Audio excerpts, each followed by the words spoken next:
Alors, on poursuit donc notre couverture très spéciale donc, de cette 58e Assemblée annuelle du Conseil des gouverneurs du groupe de la Banque africaine de développement qui se tient à Sharm el-Sheikh et le président Abdel Fattah el-Sisi a inauguré donc ce matin l'Assemblée annuelle du groupe de la Banque africaine de développement que l'Égypte accueille à Sharm el-Sheikh, cette 58e assemblée. L'édition 2023 des assemblées annuelles se tient sous le thème Mobiliser les financements du secteur privé en faveur du climat et de la croissance verte en Afrique. Dans son allocution, le président el-Sisi a apprécié le rôle joué par la Banque africaine de développement dans le soutien des problèmes de développement du continent africain, en particulier à la lumière des défis économiques croissants au niveau international. Le président el-Sisi a également souligné que l'Égypte continue de soutenir les efforts déployés pour que le continent africain soit au niveau régional ou international. Les assemblées annuelles du groupe de la Banque africaine de développement se composent de réunions statutaires de ses gouverneurs ministres des Finances et ou gouverneurs de banques centrales représentant les 81 pays membres et d'événements thématiques liés au savoir et au thème de cette édition. Pour parler plus donc, de cet événement, on a en ligne Dr Raouf Ghaffar qui est expert en économie. Bonjour monsieur. Bonjour. D'abord, selon vous, donc, quelle est ou que signifie la tenue de cette 58e Assemblée annuelle du Conseil des gouverneurs du groupe de la Banque africaine de développement? Que signifie sa tenue à Sharm el-Sheikh en Égypte? En premier lieu, ça c'est la troisième fois que ça se tient à Sharm el-Sheikh. Nous parlons maintenant de développement en Afrique sur tous les domaines, mais particulièrement maintenant c'est l'énergie propre. Et justement la ville de Sharm el-Sheikh représente un exemple vivant d'une ville verte. Donc, pour que cette réunion importante prenne lieu à Sharm el-Sheikh, ça veut dire que oui, Sharm el-Sheikh est considéré comme certainement l'Égypte, un des plus importants pays de l'Afrique, ça va sans dire, mais le fait que c'est à Sharm el-Sheikh, ça veut dire que la direction du développement, que la Banque de développement africaine prend dans son financement, c'est nouvelles renouvelables, énergie, etc., propres. Et donc Sharm el-Sheikh, ça vient exactement dans ce contexte. Surtout que la ville de Sharm el-Sheikh aussi a accueilli la COP 27 en novembre dernier. Le fait que Sharm el-Sheikh est une ville, disons, pionnière sur le plan nouvelle énergie, sur le plan de propre énergie, c'est suffisant pour que ce genre de réunion se fasse en Égypte. C'est une réunion assez importante. Il y a vous avez parlé de ministre de Finances, vous avez parlé disons, directeur de banque centrale. Il y a pas mal de représentants d'État, etc. Il y a plus de 4000 participants. Donc c'est une chose grande. Et j'espère que, comme je viens de dire, c'est une poussée pour le secteur privé pour augmenter sa participation et son existence dans le développement de ces pays, certainement, chacun, et pour intégration du continent africain, et comme le président a dit, vis-à-vis les défis qui se présentent d'ici et là, partout, internes et externes. Dr Raouf Ghaffar, le thème de l'édition 2023 de l'Assemblée annuelle du Conseil des gouverneurs du groupe de la Banque africaine de développement est mobiliser les financements du secteur privé en faveur du climat et de la croissance verte en Afrique. Donc on parle cette fois de financement, mais dans le domaine du climat et de la croissance verte en Afrique. Quelle est l'importance donc de ce thème-là pour notre continent? C'est l'avenir. Énergie propre, énergie renouvelable, c'est l'avenir. Et bien que le continent africain, malheureusement, c'est le continent qui a souffert le plus des répercussions du changement de climat et de la pollution, etc. Mais il a besoin de se redresser et il a été le moins financé pour essayer de confronter ces répercussions. Donc, c'est un des rôles de cette banque, de ce groupe, disons, de banques de développement africaines, de donner, comme je viens de dire, un grand coup de main dans cette direction pour que le continent africain se rétablisse et commence à se transformer petit à petit vers l'énergie propre, vers le numérique, etc., ce qui représente l'avenir non seulement pour le continent africain, mais pour tout le monde. Oui, pour tout le monde, bien sûr. Là, on parle aussi des financements de la part du secteur privé. Alors, on a précisé que c'est le secteur privé. Alors, selon vous, quel est le rôle du secteur privé dans les pays africains? Est-ce qu'il a un rôle tangible? Il a donc un poids sur le plan de l'économie ou de l'énergie propre dans le continent africain? À mon opinion, le secteur privé représente, comme d'ailleurs notre président a dit à plusieurs reprises, un 70-80% du taux de développement. C'est-à-dire, on doit dépendre sur ce secteur pour le développement. Non seulement en Égypte, mais partout. Les gouvernements ne peuvent pas, n'ont pas les ressources de faire toutes choses. Ils font simplement la préparation, infrastructure, méga-projets, etc. Mais quand ça vient au développement, à la production, et entreprises, etc., c'est le rôle du secteur privé, justement, de faire ça. Et comme vous l'avez dit, ce genre d'institutions financières comme la Banque de développement africain, le financement de ces institutions doit se diriger vers le secteur privé, comme je viens de dire, étant donné qu'il représente un pourcentage assez considérable sur le plan de développement dans du propre pays. Ça représente la force motrice du développement, je parle du secteur privé, et il doit être endossé, doit être bien financé pour qu'il achève la tâche attendue. Oui. Selon vous, Dr Raouf Ghaffar, quel est le statut donc, de l'Afrique qu'est-ce qu'elle a fait jusqu'à maintenant pour lutter contre le réchauffement climatique? Une question très importante donc pour le développement durable. Mais qu'est-ce que l'Afrique a fait jusqu'à maintenant pour lutter contre le réchauffement climatique, surtout que elle est le continent le plus touché par ce dérèglement climatique? Voilà.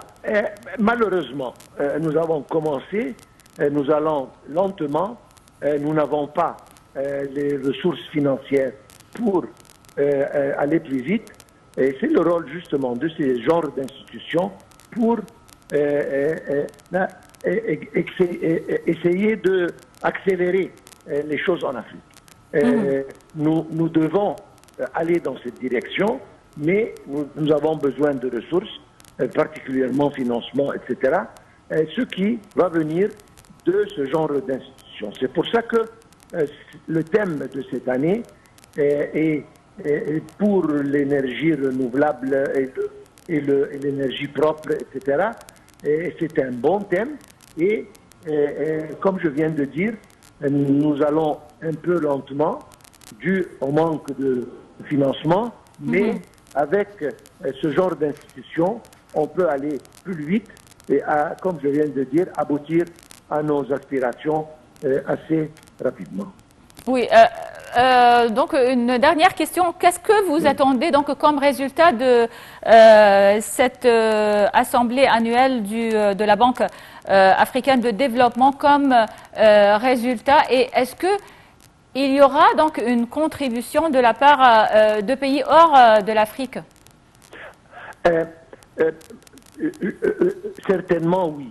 Les pays hors de l'Afrique, ils doivent. D'ailleurs, il y a beaucoup de pays européens et industrialisés qui ont montré leur intérêt à participer pour le développement vers l'énergie propre en Afrique. Ça, c'est d'un côté. Mais je pense que ce genre de groupement, il doit justement mettre une grande pression sur ces instituts financiers pour augmenter le taux de financement dans cette direction, pour justement, comme je viens de dire, avec les financements qui peuvent arriver d'ailleurs, mais je pense que cette fois-ci, il faut vraiment penser à la chose sérieusement et augmenter, comme je viens de dire, le financement pour aller plus rapide et essayer de confronter tous ces défis assez prochainement. Oui, on l'espère. Alors, Dr Raouf Ghaffar, expert en économie, merci beaucoup pour votre analyse. Vous êtes toujours la bienvenue sur Nile TV International et passez une excellente journée. Alors, on continue donc notre couverture de cet événement à la une aujourd'hui en Égypte. C'est donc la 58e assemblée annuelle du Conseil des gouverneurs du groupe de la Banque africaine de développement qui se tient à Sharm el-Sheikh et qui a été inauguré ce matin par le président Abdel Fattah al-Sisi. L'événement comprend la 58e assemblée annuelle du Conseil des gouverneurs du groupe de la Banque africaine de développement et aussi la 49e assemblée annuelle du Fonds africain de développement. Les assemblées annuelles réunissent les ministres des Finances des 81 pays membres régionaux et non régionaux du groupe de la banque. Y participent également des gouverneurs de la Banque centrale, des dirigeants clés du secteur privé, des personnalités du monde universitaire et des partenaires au développement. Selon le gouverneur de la Banque centrale d'Égypte, l'accueil des assemblées annuelles de la Banque africaine de développement à Sharm el-Sheikh confirme la volonté des dirigeants égyptiens de renforcer et d'approfondir la coopération avec l'Afrique dans tous les domaines, en mettant l'accent sur la collaboration économique. Et dans son allocution à l'ouverture de ce... Alors, on va revenir donc à l'allocution prononcée par le président Abdel Fattah el-Sisi à la 58e assemblée du Conseil des gouverneurs du groupe de la Banque africaine de développement. Et juste après cet entretien avec Dr Moustapha Tammem, qui est expert en économie. Bonjour, monsieur. Dr Moustapha Tammem, bonjour. Bonjour à vous.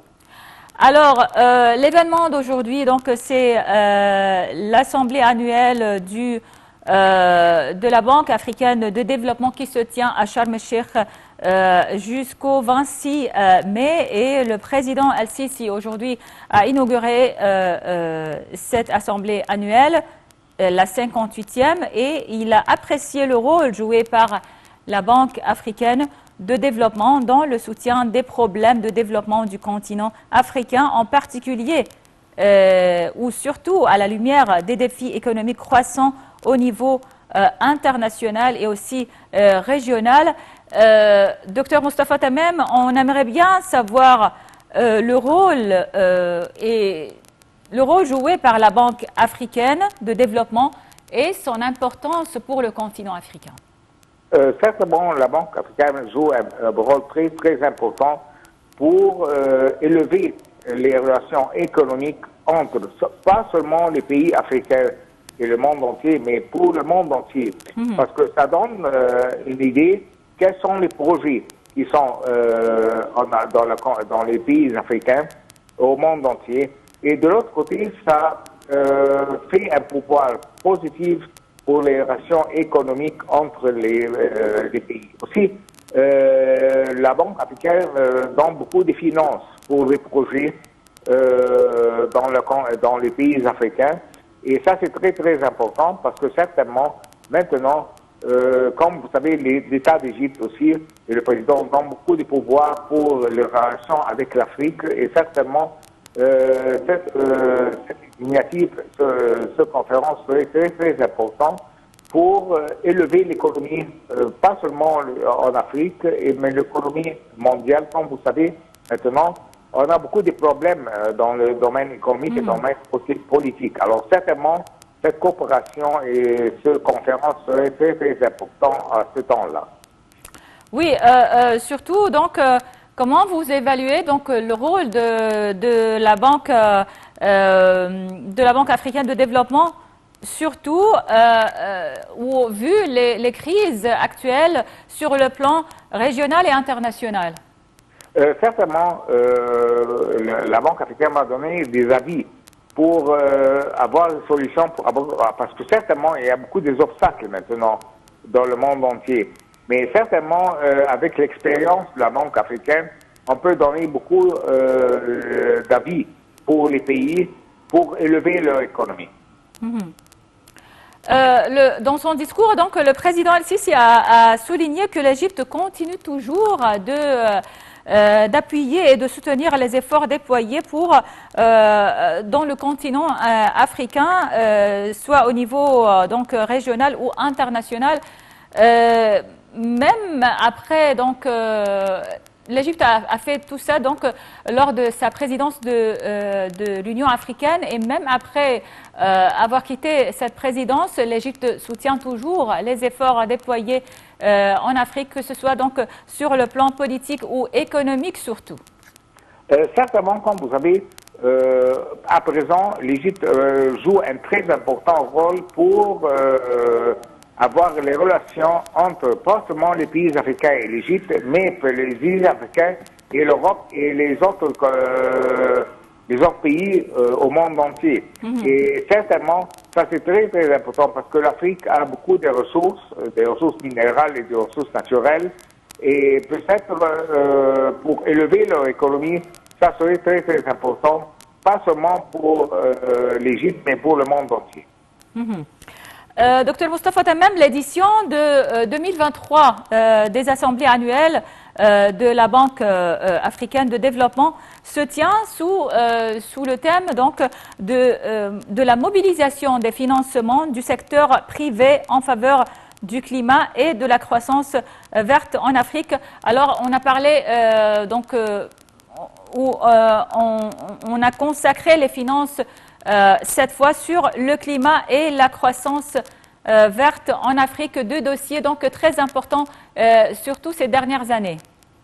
Certainement, comme vous avez dit maintenant, on avait le COP 27 qui était en charge en novembre depuis 6 mois maintenant. Et certainement, on avait beaucoup de recommandations pour tout ça, pour le climat. Ça, c'est très, très important. Maintenant, peut-être l'Égypte met beaucoup de pouvoir dans ce domaine-là, et peut-être avec l'expérience internationale, on pourra élever voilà, ce serait très, très important. Alors, docteur Moustapha Tammam, expert en économie, merci beaucoup pour cette analyse, et on poursuit donc avec cette assemblée, cette 58e assemblée annuelle du Conseil des gouverneurs du groupe de la Banque africaine de développement qui se tient à Sharm el-Sheikh jusqu'au 26 mai 2023 et qui a été inaugurée aujourd'hui par le président Abdel Fattah el-Sisi. Et dans son allocution à l'ouverture, le président el-Sisi a apprécié le rôle joué par la Banque africaine de développement dans le soutien des problèmes de développement du continent africain, en particulier à la lumière des défis économiques croissants au niveau international. Le président el-Sisi a également souligné que l'Égypte continue de soutenir les efforts déployés pour que le continent africain soit à la hauteur régionale et internationale. Les assemblées annuelles du groupe de la Banque africaine de développement se composent de réunions statutaires de ses gouverneurs, ministres des Finances ou gouverneurs de banques centrales représentant les 81 pays membres, et d'événements thématiques liés au savoir. L'événement comprend, outre la 58e Assemblée annuelle du Conseil des gouverneurs du groupe de la Banque africaine de développement, il comprend la 49e Assemblée annuelle du Fonds africain de développement.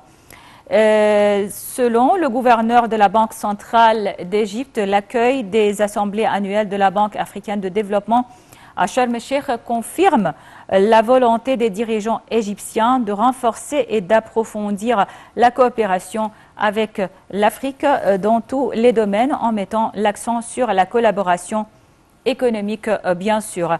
Les assemblées annuelles réunissent les ministres des Finances des 81 pays membres régionaux et non régionaux du groupe de la Banque africaine de développement. Y participent également des gouverneurs de banques centrales, des dirigeants clés du secteur privé, des personnalités du monde universitaire et des partenaires au développement. Sachez que l'édition 2023 des assemblées annuelles se tient sous le thème « Mobiliser les financements du secteur privé en faveur du climat et de la croissance verte en Afrique ». Un dialogue présidentiel sur l'évolution de l'architecture financière mondiale en relation avec le climat est prévu aussi. Les assemblées discutent aussi le lancement des perspectives économiques en Afrique 2023. Les experts débattent des moyens de tirer parti d'instruments de financement innovants pour attirer les investissements climatiques privés en Afrique. Bien que très peu industrialisé, le continent africain subit de plein fouet, bien sûr, les conséquences du changement climatique. Au total, 1311 catastrophes liées à des conditions météorologiques extrêmes et au changement climatique ont été enregistrées sur le continent africain en 2020 et 2021, dont 99 inondations, 16 tempêtes, 14 sécheresses et 2 incendies de forêt. En particulier, le nombre d'inondations en Afrique a été multiplié par 5 depuis les années 90 et les inondations sont devenues plus graves qu'auparavant. Aussi indique la BAD, la Banque africaine de développement, l'Afrique a perdu chaque année quelques 5 à 15% de la croissance de son PIB par habitant entre 1986 et 2015 en raison des risques liés au changement climatique. Les projections montrent que l'Afrique pourrait perdre entre 2% et 12% de son PIB à l'horizon 2100 selon les scénarios de réchauffement climatique contre moins de 1% pour les États-Unis, l'Union européenne et le Royaume-Uni ou entre 1% et 5% pour la Chine. La lutte contre le réchauffement climatique et la promotion d'une transition verte sont donc fondamentales pour le développement durable de l'Afrique, mais cela nécessitera la mobilisation de ressources importantes. Selon les PEA 2022, entre 1300 et 1600 milliards de dollars sont nécessaires sur la période 2020-2030 pour mettre en œuvre l'action climatique de l'Afrique telle qu'expérimentée dans les contributions déterminées au niveau national des pays.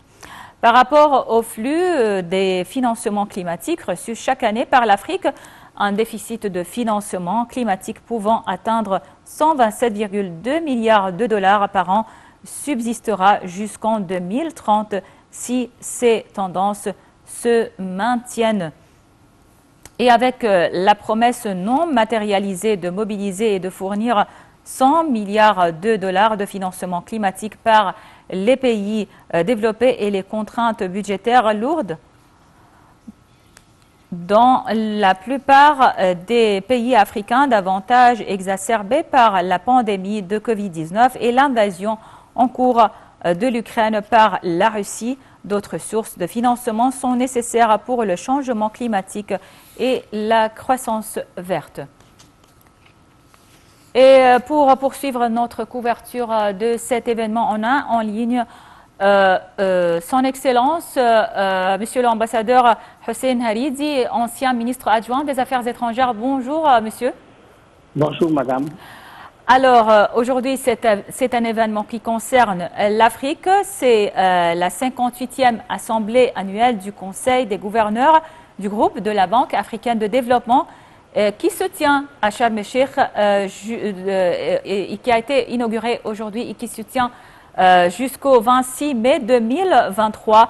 Et dans son discours d'ouverture du sommet, dans son allocution, le président Sisi a apprécié donc le rôle joué par la Banque africaine de développement dans le soutien des problèmes de développement du continent africain, en particulier à la lumière des défis économiques croissants au niveau international. Est-ce que vous pouvez donc nous parler donc plus du rôle de la Banque africaine de développement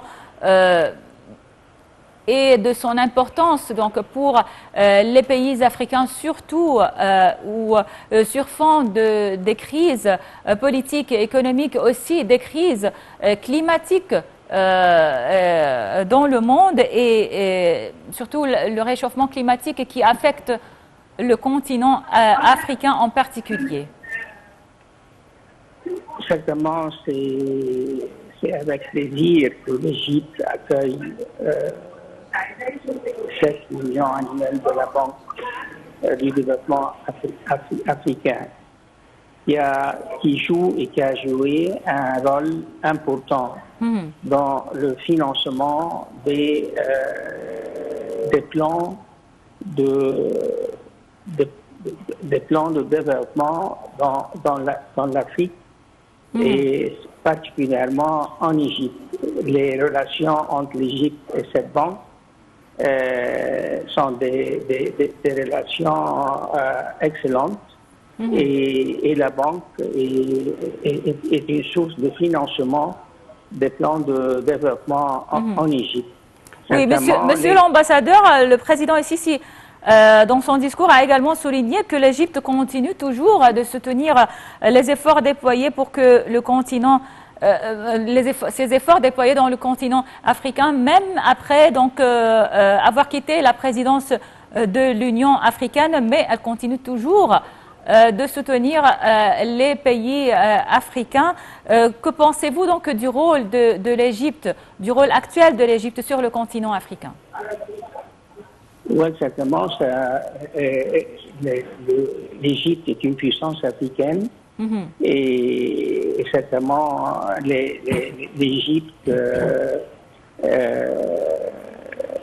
regarde ses relations, considère ses relations tant politique, économique et relations et l'assistance dans les plans du développement. Les considère comme un axe principal de sa politique étrangère. Oui. Et dans ce contexte-là, l'Égypte renoue avec la Banque du développement africain et certainement fait de son mieux que les plans de développement en Afrique soient sur le plan bilatéral, soit sur le contexte, le cadre de l'Union africaine, trouve des financements adéquats. Et je crois que la Banque du développement africain reste une source principale de ce financement. Certainement, les défis auxquels les pays africains font face sont énormes. Soit sur le plan de financer le plan de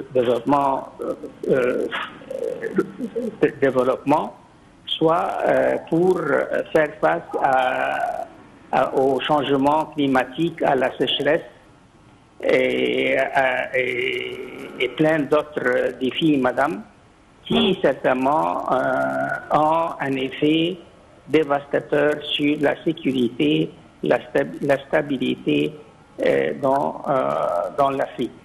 Par exemple, la famine dans la Corne d'Afrique où les enfants sous 5 ans sont mal nourris et ces enfants-là comptent par des centaines de milliers. Alors la réunion à Sharm el-Sheikh est une réunion importante dans la mesure où cette réunion, on va avoir des débats entre les officiels, entre les responsables africains sur comment accroître les ressources financières de la Banque du développement africain.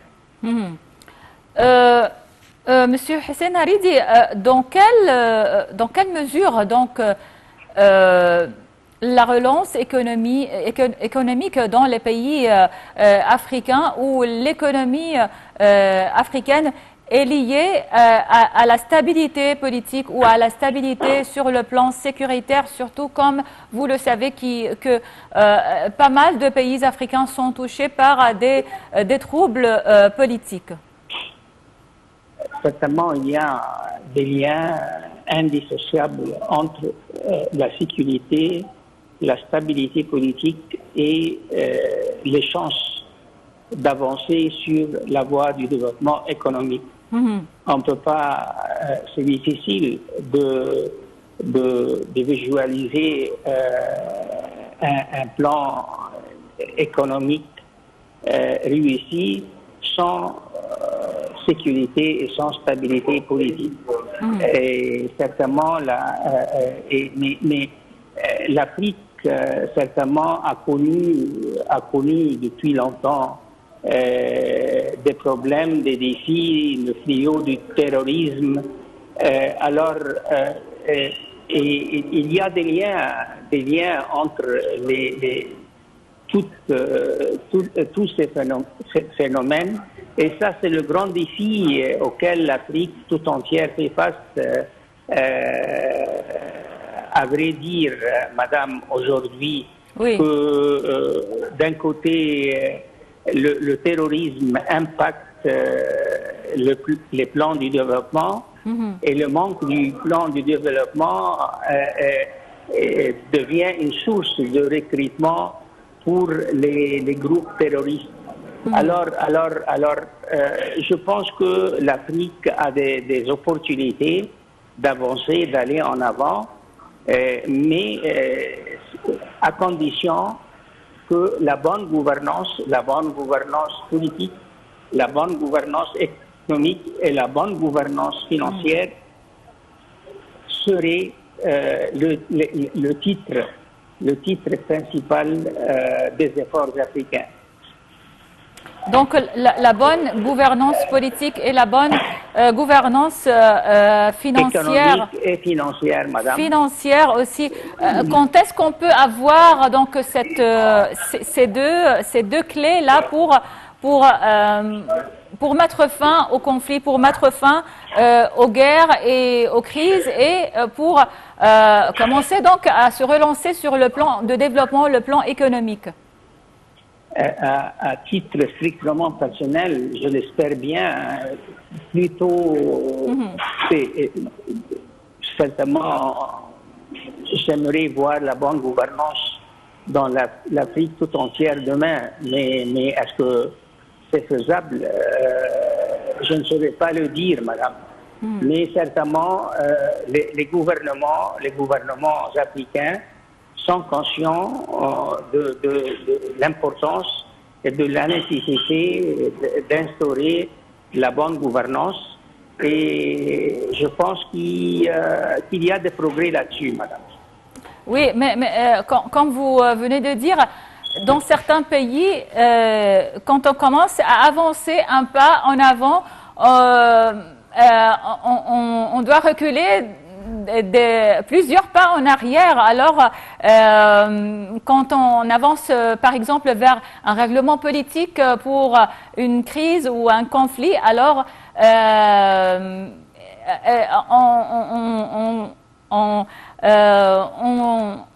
on recule plusieurs pas en arrière et on retourne à l'état de guerre, à l'état de conflit. Alors, ça c'est ce qui caractérise plusieurs pays africains, donc.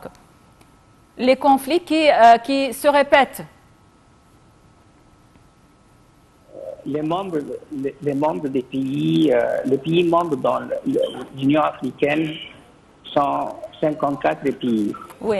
Et on ne peut pas généraliser. Mais je suis tout à fait d'accord avec... On ne peut pas généraliser, bien sûr, mais il y a quelques pays, donc, quelques pays... Oui, l'expérience, les expériences africaines dans le domaine de la démocratie, de la bonne gouvernance, du développement économique durable, de la lutte contre le terrorisme, il y a des succès, mais il y a toujours des lacunes, et je pense que les pays africains sont conscients de ces lacunes et ils font de leur mieux pour les surmonter, madame. Oui. Oui.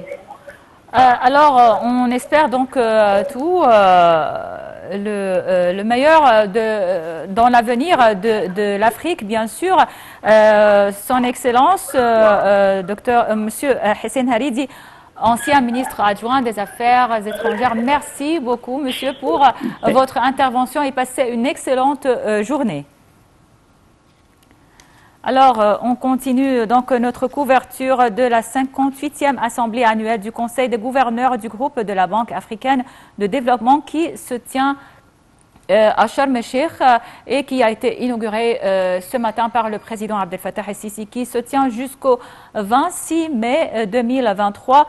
L'édition 2023 des assemblées annuelles se tient sous le thème mobiliser les financements du secteur privé en faveur du climat et de la croissance verte en Afrique.